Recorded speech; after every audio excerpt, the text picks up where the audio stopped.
អ្នកនេសាទចិត្តល្អម្នាក់បានជូនគោមួយក្បាលឆ្លងទន្លេជាការតបស្នងថ្លៃឈ្នួលដកចម្លងគោនោះបានចុះលាមកទុកនៅលើទូកអ្នកនេសាទមិនបានខឹងអីឡើយហើយបានត្រឹមតែទទួលយកដោយស្ងៀមស្ងាត់រួចក៏ដកទឹកមកលាងសម្អាតទូកប៉ុន្តែស្រាប់តែលាមកគោនោះបានប្រែជាដុំមាសភ្លឺចែងចាំងគេស្ទើរតែមិនជឿភ្នែកខ្លួនឯងឡើយហើយក៏យល់ភ្លាមថានេះគឺជាគោស័ក្តិសិទ្ធិគេបានប្រញាប់ប្រមូលយករ៉ែមាសទាំងនោះរួចរត់តាមដានជើងគោនោះទៅគោនោះបានរត់ចូលទៅក្នុងរូងភ្នំមួយនៅពេលអ្នកនេសាទរត់មកដល់មាត់រូងគេឃើញថាមាត់រូងនោះចង្អៀតខ្លាំងណាស់សូម្បីតែខ្លួនគេផ្ទាល់ក៏ស្ទើរតែចូលមិនរួចដែរគេបានព្យាយាមវាចូលជាច្រើនដងប៉ុន្តែនៅតែចូលមិនកើតដូច្នេះគេក៏សម្រេចចិត្តត្រឡប់ទៅផ្ទះវិញដើម្បីគិតរកវិធីនៅពេលទៅដល់ផ្ទះគេបានប្រញាប់ប្រាប់រឿងរ៉ាវទាំងអស់នេះទៅប្រពន្ធរបស់គេប្រាប់ថាមិនត្រឹមតែមានគោដែលជុះមកជាមាសនោះទេថែមទាំងគោនោះបានរត់ចូលទៅពួននៅក្នុងរូងភ្នំទៀតផងប្រពន្ធរបស់គេបានប្រញាប់ដាស់តឿនឲ្យគេទៅចាប់គោនោះមកវិញប៉ុន្តែគេប្រាប់ថាមាត់រូងតូចពេកប្រពន្ធក៏បានប្រាប់ឲ្យគេទៅសុំជំនួយពីបងប្រុសដើម្បីទៅជីកពង្រីករូងភ្នំនោះទាំងអស់គ្នានៅពេលបងប្រុសបានឮរឿងនេះគេមានការភ្ញាក់ផ្អើលយ៉ាងខ្លាំងហើយគិតថាប្រសិនបើចាប់គោនោះបានពួកគេនឹងក្លាយជាអ្នកមានមហាសាមមិនខាន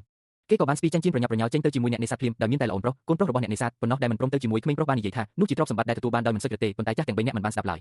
អ្នកនេសាទបានចង្អុលទៅកាន់មាត់រូងភ្នំរួចប្រាប់ថាគោបានរត់ចូលតាមច្រកនេះបងប្អូនទាំងពីរនាក់ក៏ចាប់ផ្ដើមជីករូងភ្នំយ៉ាងស្រាក់ស្រាមចំណែកឯប្រពន្ធបានត្រឡប់ទៅផ្ទះវិញដើម្បីរៀបចំអាហារអ្នកទាំងពីរជីកយកស្លាបរស់បែកញើសហូរស្រក់ជោគអោដីដែលជីកចេញមកត្រូវបានគោខ្ពស់ឡើងប៉ុន្តែច្រកចូលរូងភ្នំនៅតែមិនទូលាយសោះអ្នកនេសាទបានព្យាយាមវាចូលជាច្រើនដងទៀតប៉ុន្តែនៅតែជាប់គាំងដដែលពួកគេបានជីកតាំងពីព្រលឹមទល់ព្រលប់ជីកតាំងពីដើមស្លឹកឈើលាស់រហូតដល់រដូវស្លឹកឈើជ្រុះដោយបោះបង់ការនេសាទត្រីនិងការធ្វើស្រែចម្ការចោលទាំងអស់ជារៀងរាល់ថ្ងៃពួកគេសង្ឃឹមតែមួយគត់គឺជីករកឃើញគោប្រាក់គោមាសទោះបីជាប្រពន្ធនៅតែជូនបាយជារៀងរាល់ថ្ងៃប៉ុន្តែភាពអត់ធ្មត់របស់នាងក៏ចាប់ផ្ដើមថយចុះបន្តិចម្ដង